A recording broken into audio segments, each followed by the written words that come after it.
Okay, let's come on in here. There we go. Wow.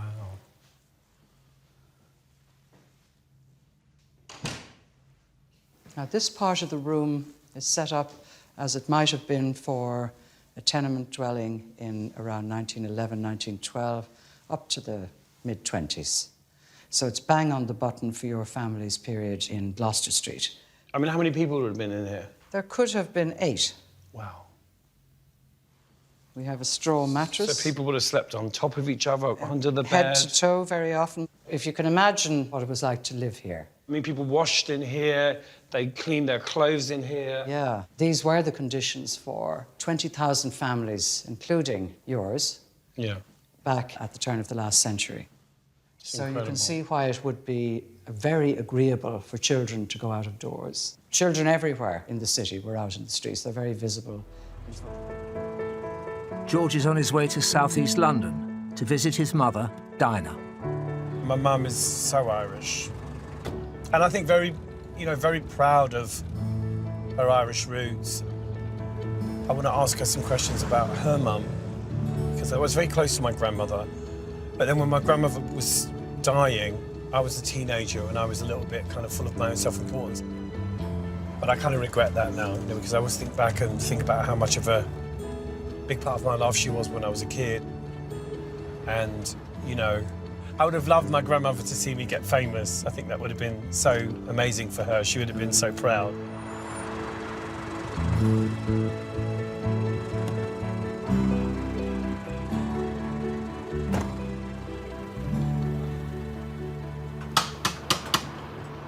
Oh, so nice, no dogs yapping. Hello, Hi, Mummy. Right. You. Thank you. Gorgeous. How did your face? Good Gorgeous, thing, yeah, great. Shut it off. I'll make a cup of tea, Mum. Oh, look, an Irish cup. I found an Irish cup. Very poignant. You go and sit and I'll come in. OK. How many cups of tea have been made over the years? You have the Nan cup. Oh, thank you.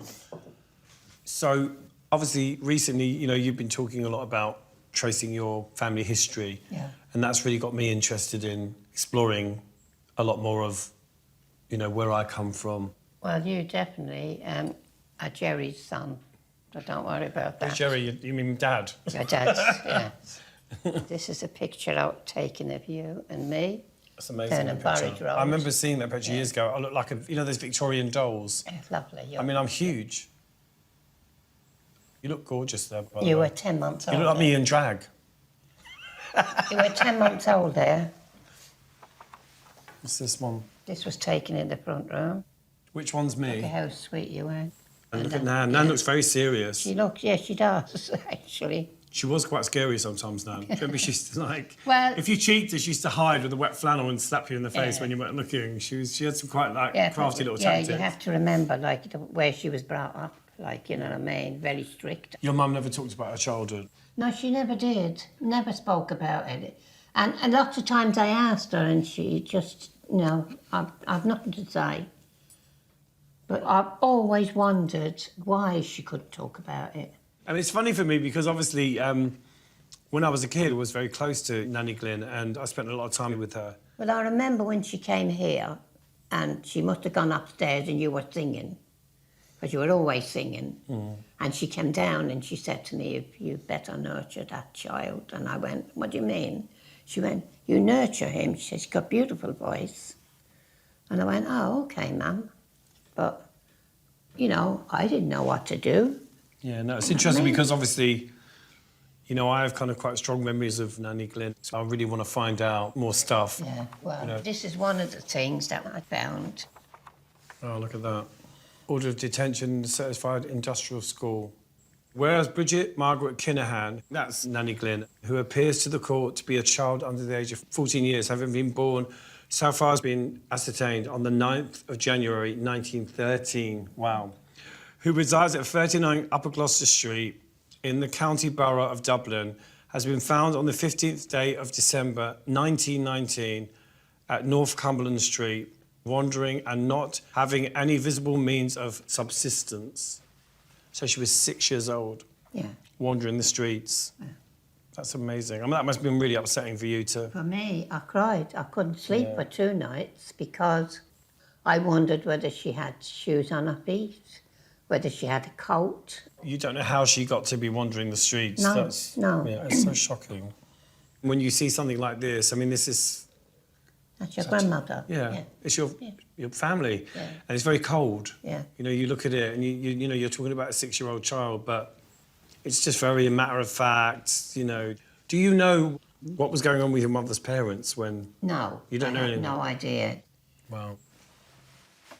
It is hereby ordered that the said child should be sent to the Golden Bridge Convent, Certified Industrial School at Dublin. I don't know who told me, but I remember being told that when your mum was in this place, they did terrible things, like if she wet the bed, they'd make her wear the sheet. Well, that was one of the things she did tell us. Yeah. Sounds like a really hideous... But, I'm sorry, you know, that's so sad. That really breaks my heart because these people were supposed to be But if you nuns. I mean, these are people that are supposed to be godly people. So I think it's actually more inexcusable when you hear things like that. I still ponder. I want to know more about my mum. And I'm going to do my best to find out everything I can about your mum. I hope it's not too sad.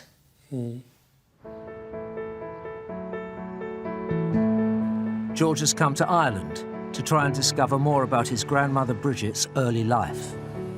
I'm in Dublin, or as my mum would say, the old country. But I'm really interested to know what this was like 100 years ago for my grandmother when she was a little kid, you know, 6 years old, wandering around the streets of the city. I would love to know more about why she ended up at an industrial school. Hello. George has come to Northumberland Street, where his grandmother Bridget was found wandering, to meet historian Katrina Crowe. And what a great pleasure to meet you. Me too. Yeah. Walk down with me here. Yeah. And I'll show you where Bridget's home would have been. So number 39 Gloucester Street would have been just about 10 houses down on this side. She would have been very close to the market here on Cumberland Street, where she was picked up. Wow. So she was found wandering the streets, but she was actually outside her house. Her house. Such a kind of shocking revelation. It's insane. Yeah. So why was she taken away? Because it was a common thing at the time for the NSPCC and the police to give as a reason for taking a child into care that they were wandering without a guardian. At the time, the National Society for the Prevention of Cruelty to Children, or NSPCC, saw it as its mission to rescue vulnerable children from the streets. But its inspectors were criticised for being overzealous in removing children like Bridget from poor families like the Kinahans. The NSPCC didn't understand that taking children away from their families is a really serious and crucial thing to do. Kind of nabbed like a stray dog. Well, can I tell you what the inspectors from the NSPCC were called in this area? The Cruelty Men. Wow. The Cruelty Men, because they came and took children away from their families. And they were dreaded and feared by everybody. My mum is going to be so shocked to hear that. Does she not know? She doesn't know that part of the story. She knows as much as I did that my grandmother, when she was 6, was found, you know, wandering the streets. I mean, that's what it says on this document, that she was found wandering, which is obviously a lie. Yes. Which is really, really shocking. No, I mean, if she was wandering, she would have been a good bit away from her home. She's literally outside the door. Yeah.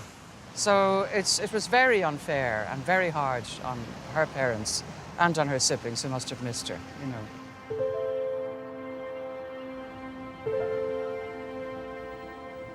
Katrina is bringing George to the Tenement Museum at 14 Henrietta Street to show him the living conditions for poor families in the city at the time his grandmother Bridget was picked up.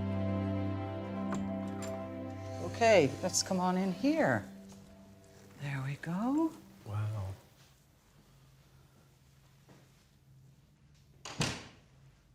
Now, this part of the room is set up as it might have been for a tenement dwelling in around 1911, 1912, up to the mid-20s. So it's bang on the button for your family's period in Gloucester Street. I mean, how many people would have been in here? There could have been 8. Wow. We have a straw mattress. So people would have slept on top of each other, under the bed? Head to toe very often. If you can imagine what it was like to live here, I mean, people washed in here, they cleaned their clothes in here. Yeah, these were the conditions for 20,000 families, including yours, back at the turn of the last century. So incredible. You can see why it would be very agreeable for children to go out of doors. Children everywhere in the city were out in the streets. They're very visible in photographs. And we could look at some of those photographs now and let you see what life was like on the streets. And this gives you an idea of the numbers of people who lived in these houses. At this point, Dublin had the worst slums in Europe. I think this may be the contents of 2 of the houses on the street. Bridget would have understood this kind of scenario very easily. I mean, she would have been about that big, the little one in the white dress. She would, exactly. And mortality rates incredibly high. I think when you look at that, and then you kind of look back at that, it gives it a whole new kind of gravitas. I'm just imagining how I would survive in a situation like that. With all How do you think you would? Oh, I don't know, but, you know, you just think if you were a child with a lot of spirit or you had any kind of individuality, I mean, it would have been a nightmare. Yeah. Now, here are a bunch of little kids, 3 of them barefoot, 1 a little boy who's dressed as a girl because they were the clothes that were available to his family. That would have been you. That's an early George, look. And fab boots, look. And it was tough. And a lot of them didn't make it to their 10th birthdays. So my grandmother would have been kind of removed from a situation like this, really. She would. That's a point to remember. Was it better?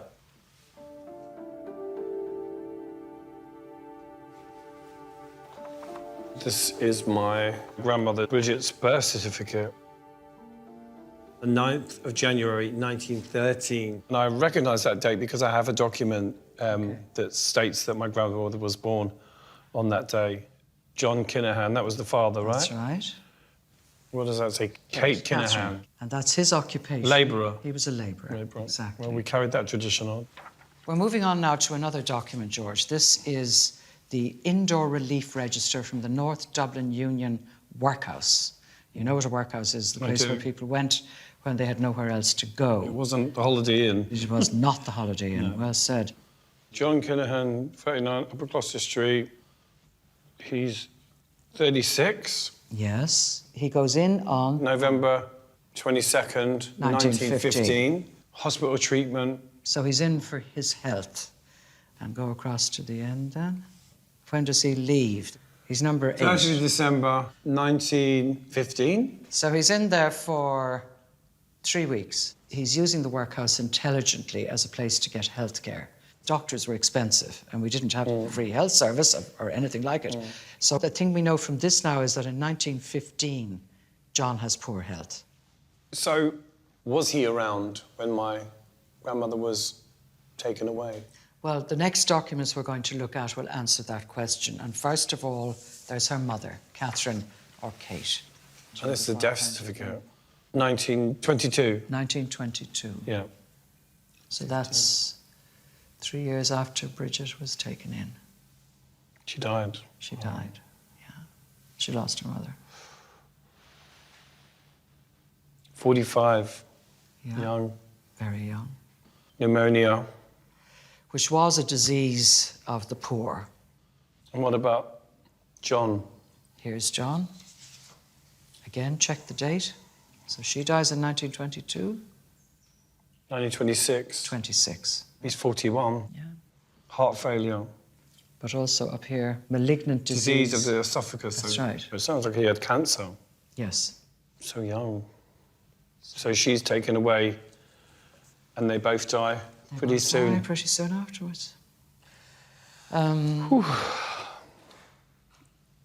So they died. That still doesn't answer the question of where they were. What was... does it answer the question? Sorry, am I being completely dim here? No, you're not. No. We don't know, but what I can So tell you... we don't know where they were when she was taken, but we know that... We know that they were in ill health, that he was in particular in ill health, as far back as 1915. Maybe the family decided because their health was bad and because conditions were poor that she might be better off in an industrial school rather than staying. We don't know that. We don't know that. And the other question is, these lovely people, did they make these kids' lives better by putting them in an industrial school? And that is the big question. I don't think it is a question. I don't think things were better. You know, I think that however bad things are, when you're with people that love you, even the worst conditions can be bearable. You know, I think that you're always better off with your family. It is very sad. Very sad. Yeah.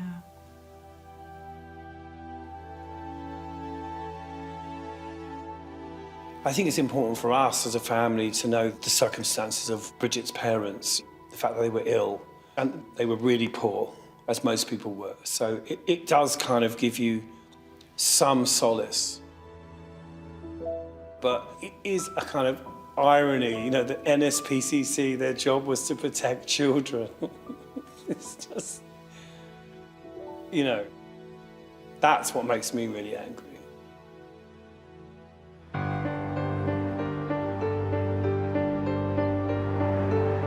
George is on his way to the site of Golden Bridge Industrial School, where his grandmother Bridget was sent in 1919. I found my mum. She was very, very upset. She cried. And then I rang her again and sort of tried to explain the circumstances of her grandparents, what was going on for them. And I think that made her feel a little bit better. I have my own ideas about what went on at Golden Bridge, so I feel it's going to be quite an emotional experience to be in that space.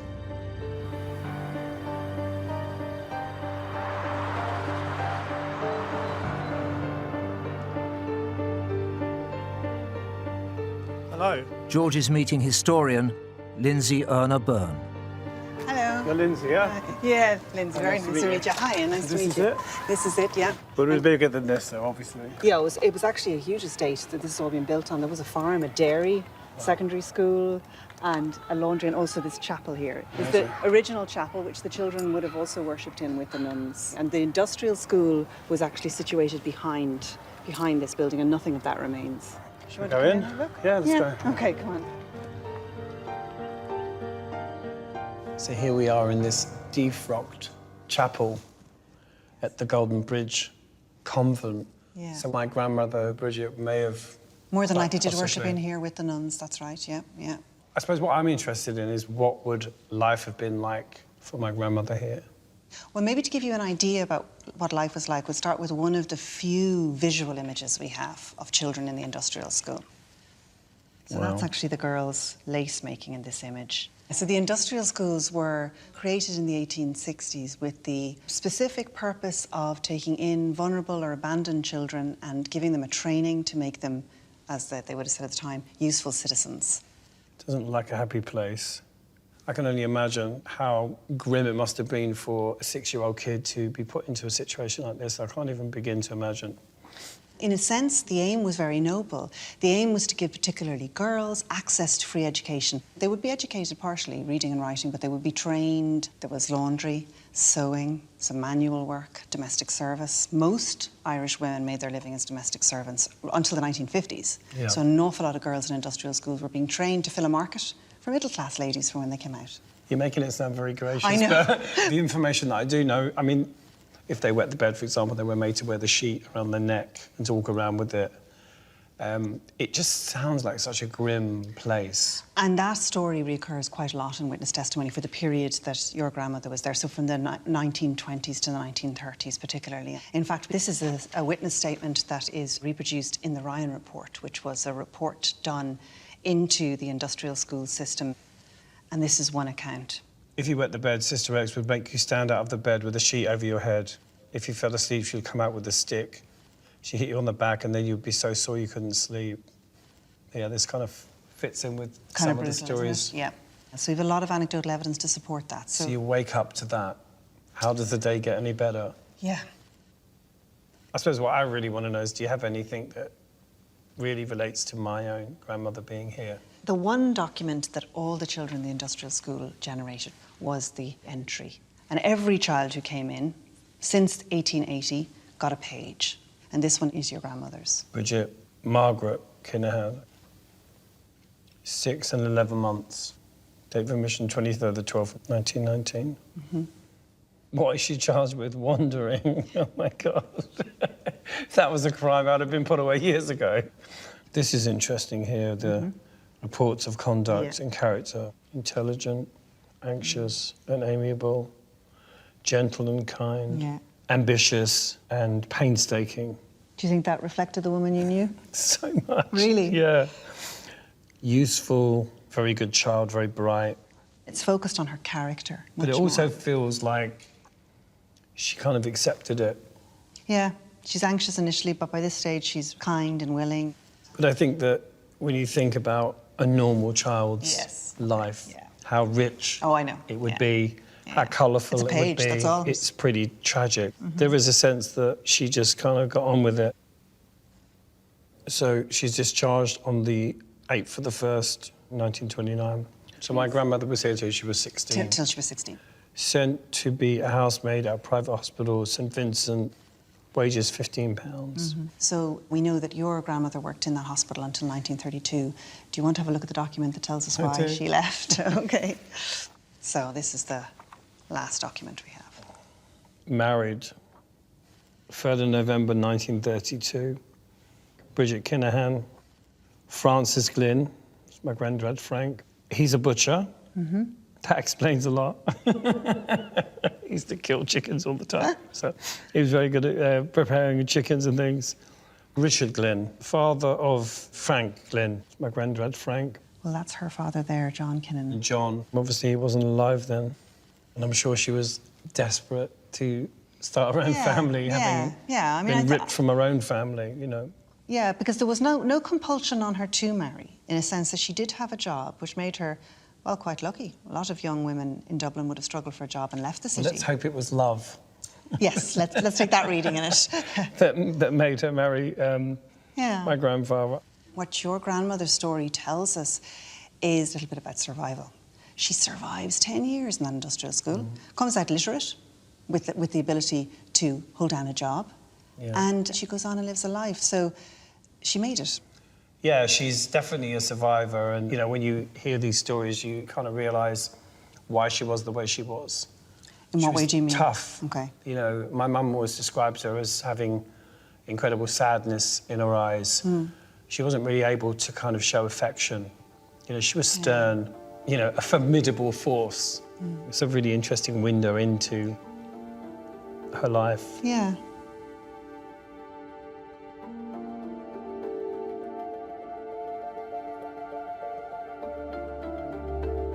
I knew her, obviously, as my grandmother, but I didn't know much about her childhood. So finding out that she may have once been in this very chapel is quite...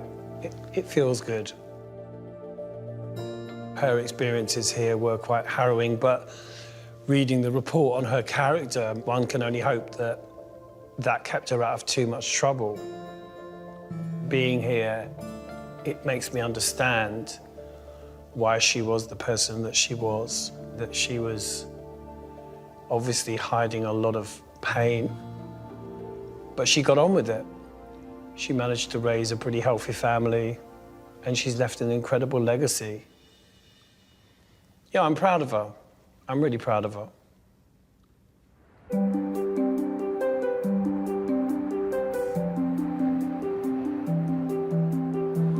George is keen, while in Dublin, to investigate the family connection to Irish Republican Kevin Barry, who was executed by the British. He's visiting his Aunt Phyllis. Auntie Phyllis is like, she's like Batman or Wonder Woman. She always turns up. You know, when my mum's been sick or when I've been in trouble, you know, Phyllis is always there. I want to find out a bit more kind of family history because I'm interested to find out about my grandfather Frank and his father, who was called Richard. I don't really know his story.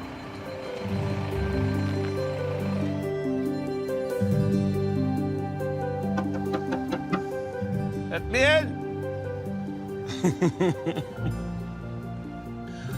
Oh, look at you. Hey! You're glamorous. Nice to see you. Good to see you. Yeah. Too. Right. In you come. So, found out a little bit of information about Nanny Glynn on their marriage certificate, which I saw yesterday, which was really nice. All right. They put her father's name, even though he wasn't around. All right, He'd already died, but they put John Kinahan as the father, and they put Richard Glynn Frank's father, which is your other grandfather, right? Oh, right, yeah. 'Cause obviously, I never met them, Frank's mother or father, so what do you know about them? Well, now, that's my granny and granddad and my Uncle Dixer, which is your great-granny and granddad. When you think of it, like... So that's Richard? That's Richard, and that's Richard. Well, he was called Dixer. And that's Daddy's oldest brother. So which is Grandma? Grandma there. This one? Yeah, yeah. So these two were married? No. Hold on. That's Granny and Granddad. That looks like a woman. Oh, does it? So these two were married? I'm getting confused. Who was married to who? Granny and Granddad. Okay. There, my thumb is on them. So that's Richard there? Yeah. What do you know about him? Well, I know he was in the British Army and he fought in the First World War. Until 1922, Ireland remained under British rule from London. During this period, many working-class Irishmen, like Richard Glynn, joined the British Army, as it provided a decent job and a regular income. Now, his wife, Granny Glynn, was married before, and she had 2 children. So she was married before him? Yeah. Which she was married, yeah. She quite was married scandalous. she was married to his brother. And then when he died, she married me granddad. Oh, so she was married to his brother? Yes. The brother got killed in the war? Yeah. So she married the other brother? She married the other brother. Practical. And she had her daughter from the first marriage. Her name was Annie Glynn. And Annie married a fella called Thomas Bryan. And he was a Republican. And he was in Mountjoy prison. And he was hung in 1921 by the British Army. And he was buried beside Kevin Barry. Yeah. Now, you know Kevin Barry. I've heard you singing that song. I have. Oh, yeah. Well, I remember when we were kids, obviously, Yeah. there was we had this album called The Freedom Fighters. Oh, It was a guy in a sort of cloth cap standing in front of the Irish flag. Okay. And I used to play those songs, obviously, you know, Kevin Barry, yeah. My Only Son Was Shot in Dublin, The Wearing of the Green. Give us a bar of it now. No? The one was My Only Son Was Shot in Dublin. Do you remember that one? Yeah. And then we used to play, oh, the wearing of the green, oh, the wearing of the green. They're hanging men and women for the wearing of... I never had to go to the north again. I remember playing those songs. I remember my auntie Kit, she always used to say, like, around about 7 o'clock when there's been a bit of drinking on Christmas Day, put on the regular songs. And we played them. Just a lad of 18 summers, yet no one can deny. Lads like Barry will flee Ireland, for her fate men live and die. I remember the words completely, yeah. That's very good. Yeah, no, I always thought when we were growing up, I thought we were related to Kevin Barry. Oh, did you? For some reason, so it was Bryan. It was Bryan, yeah, And Thomas Bryan. And he was someone that married into the family. He married, yeah. So Richard Glynn, my great-grandfather, was in the British Army. That's right, yeah. His son-in-law, Thomas Bryan, was hung with Kevin Barry in Mountjoy jail. So that makes sense. Yeah, yeah. George has learnt that his maternal great-grandfather, Richard Glynn, married his brother's widow, and that her daughter, Annie, George's great-aunt, married an Irish Republican called Thomas Bryan, who was executed by the British. So I'm doing a little bit of detective work. I'm looking at the marriage of my great-aunt Annie Glynn and Thomas Bryan. They got married on the 28th of November 1920, Thomas Bryan and Annie Glynn. 14 Henrietta Street, Dublin. So they actually lived in 14 Henrietta Street, where we went the other day to that museum. That's trippy. I wish I'd known that when I was there. Wow. Now it kind of takes on a whole nother sort of frequency.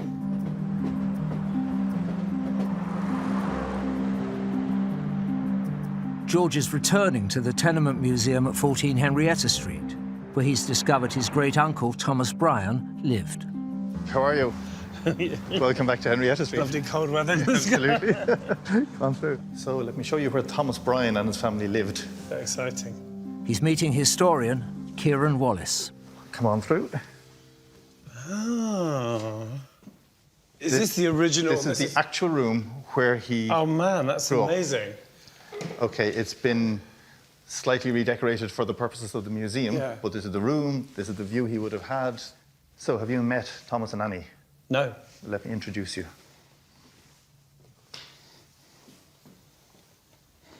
Wow. He's a very handsome man. Isn't he? She looks quite fierce. Do you think? Yeah. She had good taste, Annie. So Annie and Thomas would have lived in this space, in this room. This was their home as they set out on their married life as a young couple. I've got a lot of questions, obviously, because it's such an interesting contradiction, the fact that my great-grandfather, Richard, fought in the British Army, and then you've got this young, handsome whippersnapper coming into your family with quite radical views, you know. That's going to be interesting. For Richard, with his background, yeah. Come on, I've got a few more things to show you. What I'm interested in is, I don't know anything about Thomas Bryan prior to him meeting my great-aunt. Well, I have a document here that might give you some background as to who he was. Mountjoy prison. Wow. Thomas Bryan, he was 1917, so 1917, 18, 19, 20. So he was in prison 3 years before he married Annie. He's an electrician. So that's quite a good job at the time for a guy from this area. He's got a trade. 14 Henrietta Street. Yep. So this is what he's charged with, his offence. Okay. Acted in contravention of Regulation 9E of the Defence of the Realm Reg by taking part in a certain drill of a military nature. So basically he was pretending to be a soldier? Well, pretending is an interesting word. So he's rounded up in 1917 for taking part in a drill of the Irish Volunteers. Are the Irish Volunteers the IRA? They're the precursor to the IRA.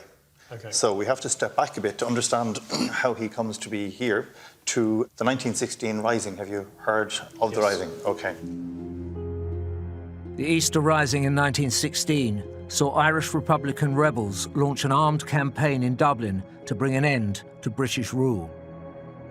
Although the British quickly put down the Rising, when they then decided to execute its leaders, the public mood swung behind the Republican movement, especially among young men like Thomas Bryan.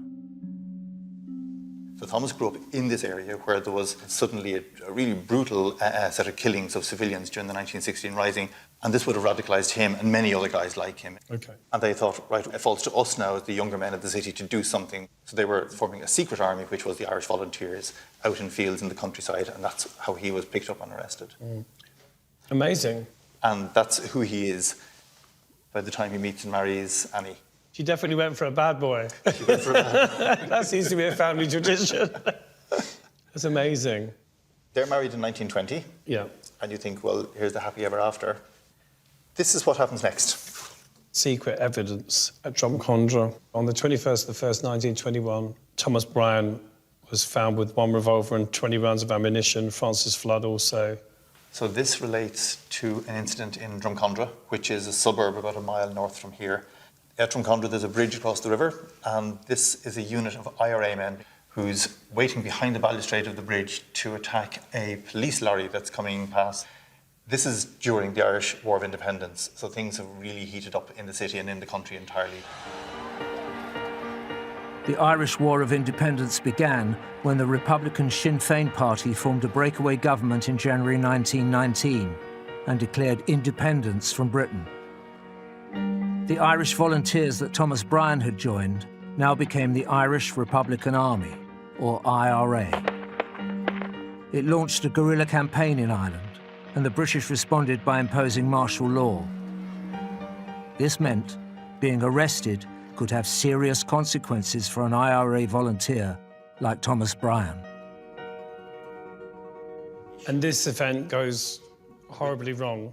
The raid actually goes ahead, it happens. Nobody's killed on the police lorry, but it keeps going. But within moments, the other battalion of police arrive and they start to capture and chase after the IRA unit, and they round up most of them. Does he go to prison for this? He's arrested on this very serious charge and he's taken to Kilmainham jail. And this is where things get very serious for Thomas Bryan.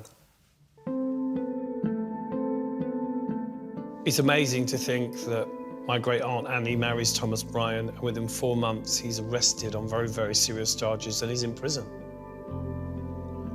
And her future must have seemed so uncertain at that point, but I imagine that she knew what she was getting involved in.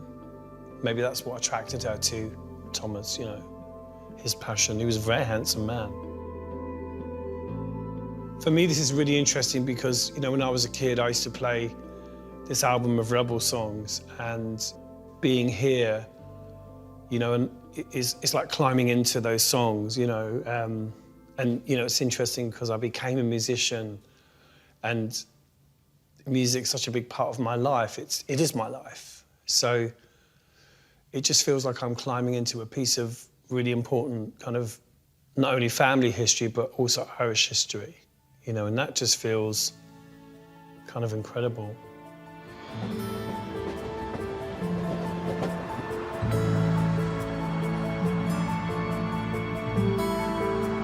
Now that I know who he is, now that I've seen a picture of him, I feel like I need to know more. I need to kind of experience more, you know, because I'm in his life now. George is visiting Kilmainham Jail, now a museum, to find out more about his great-uncle Thomas Bryan's imprisonment. Hello. Hello. Here we are. Nice to meet you. Welcome to Kilmainham. He's meeting historian Aoife Torpey. This is the more modern part of Kilmainham Jail. It opens in the 1860s. It's lovely and light and airy. Yeah. That's about the only thing it's got going for it. Yes, it's beautiful for a jail. And this is where Thomas Bryan and the other men would have been held, in this wing here. Unfortunately, we don't know which cell was Thomas's. So we're going to have a look in to give you an idea of what the conditions would have been like.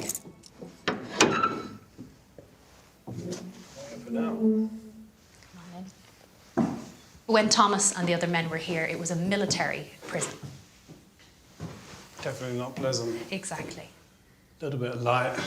It would have been quite sparsely furnished as well. They probably had some blankets, maybe a wooden board for a bed.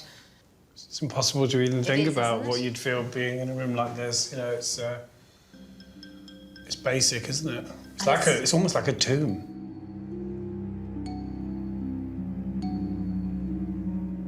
So Thomas was here in Kilmainham, but only for quite a short period, because they moved the men from Kilmainham to Mountjoy prison. And it was in Mountjoy about a week later that Thomas receives his sentence. And we have the document he would have been handed. Thomas Bryan, the court has found you guilty of the following charges: high treason. Yeah. The court has passed a sentence of death upon you. Wow. That's hardcore. They're court-martialed on the 24th of February, 1921, and then they receive their sentence. But no trial, nothing. No. It's interesting when you look at a document, it just kind of gives it a whole nother frequency, you know, when you think, you know what I mean? This piece of paper is just What strikes awful. me is that you could take away someone's life with a form. Yeah, It's just so startling. yeah. What happened to Annie? I know they were just married, 4 months. Well, actually, on the 25th of February, 1921, he writes to his father-in-law, Richard Glynn, who is your great-grandfather. Dear Dick, just a few lines, hoping you all at home are in the pink. Well, Dick, my trial is over. I have received my death sentence, but it's not confirmed yet, but that is only a matter of time. I have not told Annie my sentence, needs to say I don't know how to do so. Personally, I don't mind death in any form, but naturally my thoughts stray to my dear little wife, for as she truly said some time ago, it is our women who suffer the most. I wonder how she will take it. Well, Dick, I know you will do your best to keep her spirit up, and I will now close wishing to be remembered to all the rest, remaining your loving son-in-law, Thomas Bryan. Cheerio. It's so like, oh my God, this is so amazing. To just even read this is just... There's great sensitivity in the letter.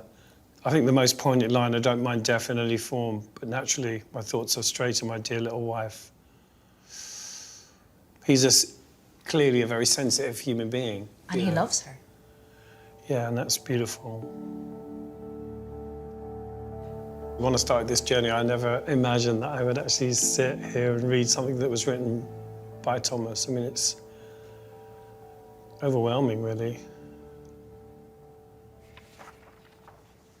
So this is another piece by Thomas, and this is actually a poem he wrote. So we have the original here.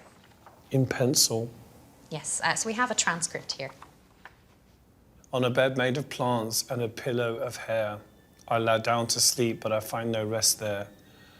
I am thinking of home and the joys of my life, and the sweet little Colin. I now call my wife Colin as girl, I know that. I ponder all, I am nearly bereft, my life or my honour, or which will be left. It's a good poem. I please and I pray to my mother on high, to ask God to save me, for I don't want to die, wow. But to live for my wife and the dear little child. He had a child.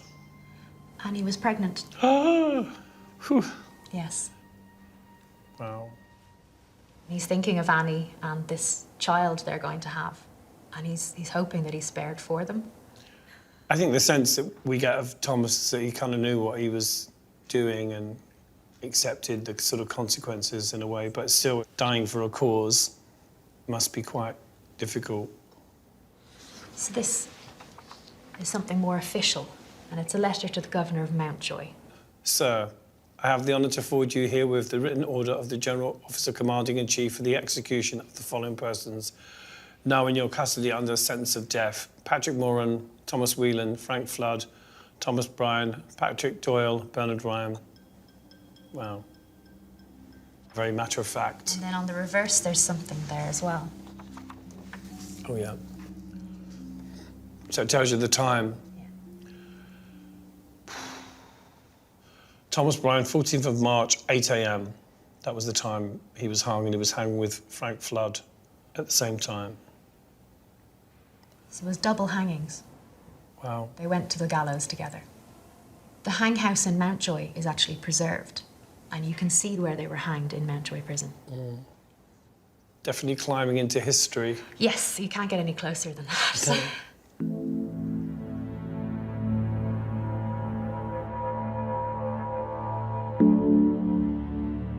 You get the sense that he started this political struggle knowing what the outcome might be.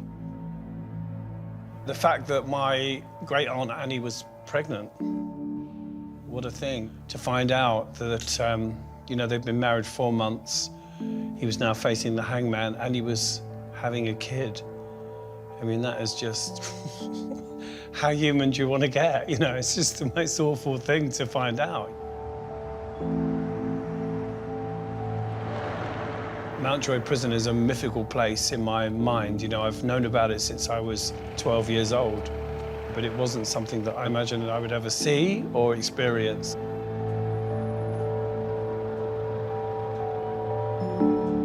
At Mountjoy, George is meeting historian Sean Reynolds. Very Hello, welcome. Sean. How are you doing? Very welcome to Mountjoy. Yes, thank you. Now, I'll take you down to the hang house and I'll show you where your great uncle sadly passed away. Okay.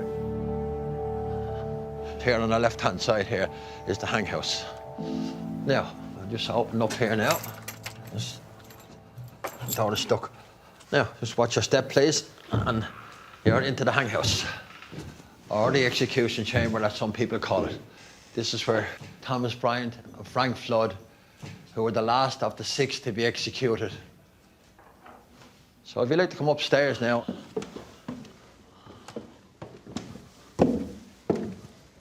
Now, you have arrived on the floor where the trapdoor is. The first will started the execution at 6 o'clock. Another further 2 went at 7. Thomas Bryan and Frank Flood were 8 o'clock. The execution would have taken as little as 13 seconds for the 2 individuals to die. It was very 13 fast. seconds is a long time, though. It is a long time. But it was a sad morning because the 2 men that stood side by side were comrades in arms, and they shared a cell here in the prison as well. You can see the chain there. Left standing on the platform. And while that's in position, the doors are shut. The trapdoors won't release. You would extract that. You would send that forward. That is possibly the last sound the individuals would have heard. If you like, you can try that there. I'll show you. You can feel it. I don't think I will. You're very welcome. And this is a nice touch. It is, it is. It is. It's brutal. The remains were removed then from here, and they were buried just up to the left-hand side. As you come in the main gate, they were buried up there in the garden. I'll leave you here to hear your thoughts. Okay.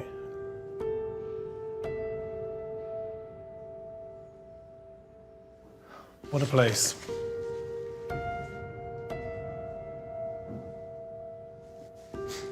I'll be really honest and say I actually feel quite angry, actually, at the moment. My overall feeling is of anger. It's just awful. It's like macabre theatre.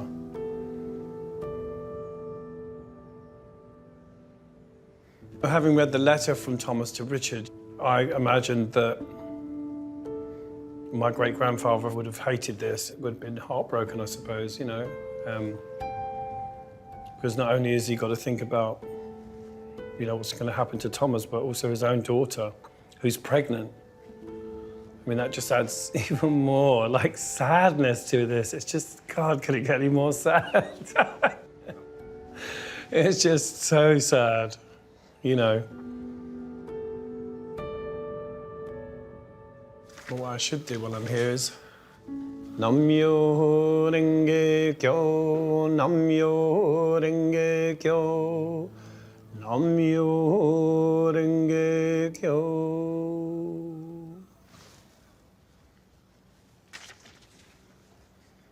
Almost forgot. Most important bit of the visit.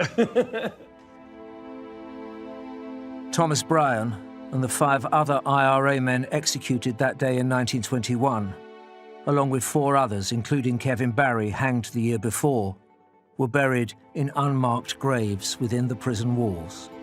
In time, they became known as the Forgotten 10.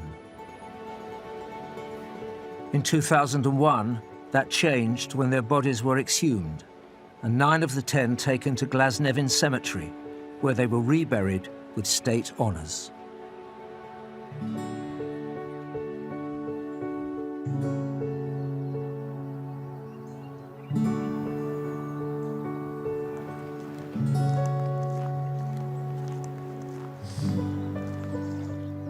Thomas Bryan. It's incredible. It's amazing to discover that this is kind of part of my family history. It's incredible. Kevin Barry there. Obviously, that was the name I did know growing up. And now I know about Frank Flood as well. I'm proud and I'm sad. I'm proud and I'm sad. I think that's the best way to describe how I feel.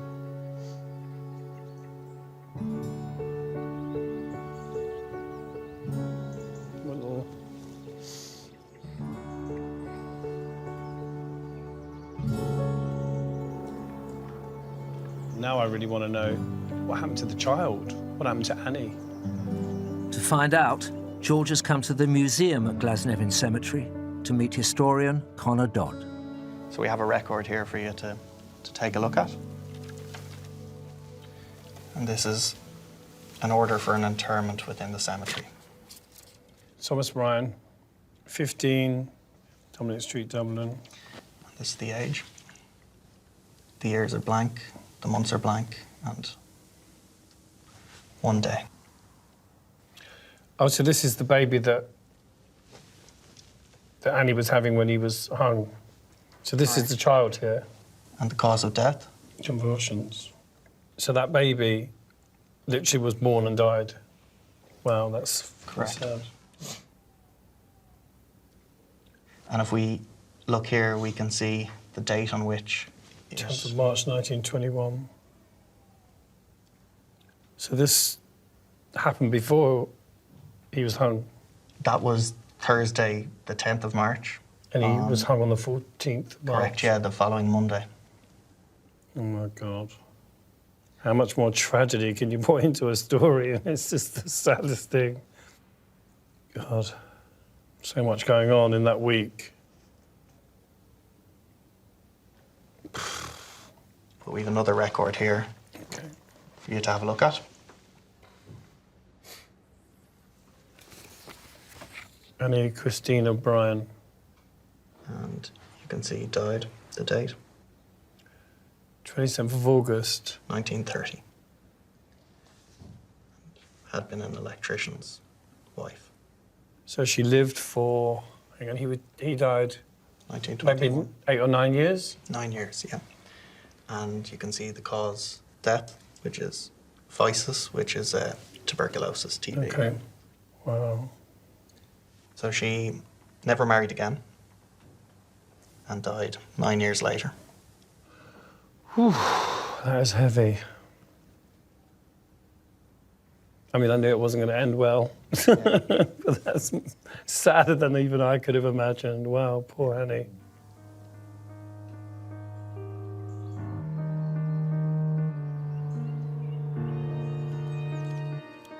George is looking for the grave of his great-aunt, Annie Glynn.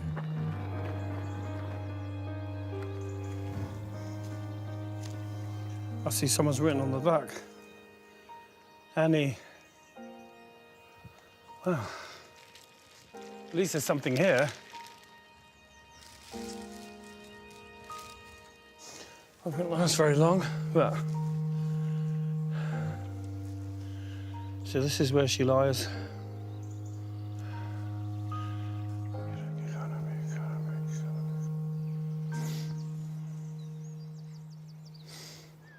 Having now found out what she endured, it's just unimaginable, you know, to think that while her husband was waiting to be hung, she lost their first child. And we'll never know whether he knew, whether he went to his death knowing that his firstborn had already died. I mean, I really hope he didn't know. I really, really hope he didn't know.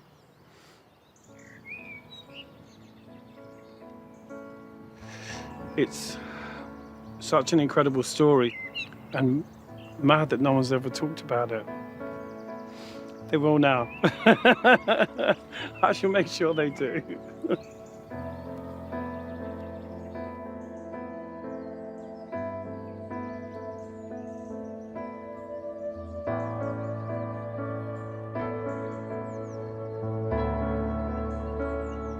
This story is like a great Irish song, you know, it's like, sort of thing you'd hear someone singing at a funeral or a family wedding, like an old drunk Irishman singing this sort of traditional lament, and that's really what this story is like. You know, it's like a really sad song. My family's kind of association to really important parts of Irish history is a revelation. There's a line in the letter to Richard from Thomas where he says, it's the women that suffer the most. And that's definitely true of Irish history. You know? Our mothers and our grandmothers, the women really bear the brunt of all the suffering.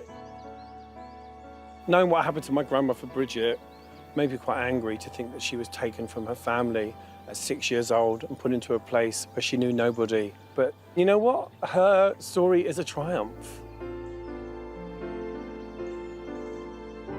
I think that my mum will find this story really emotional. It will help her put the pieces together. You know, I think that she's going to be really fascinated. She'll definitely cry.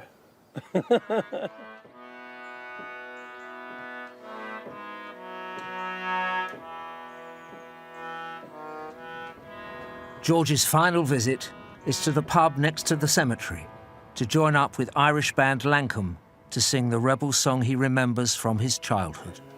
Mountjoy jail one Monday morning, high upon the gallows tree, Kevin Barry gave his young life for the cause of liberty. I think for me, you know, music is such a powerful medium, And Kevin Barry as a song still resonates, you know, because I knew that it had a real importance, but I didn't really know how it related to me. As he walked. And to be able to walk in those footsteps and to actually find out sort of family history has been very, very enlightening and powerful for me.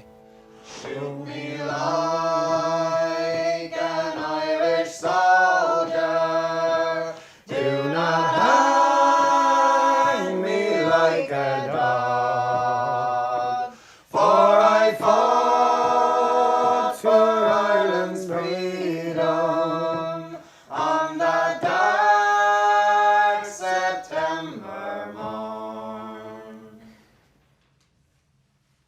And now I've proved beyond any questionable doubt that I'm definitely part of Irish history.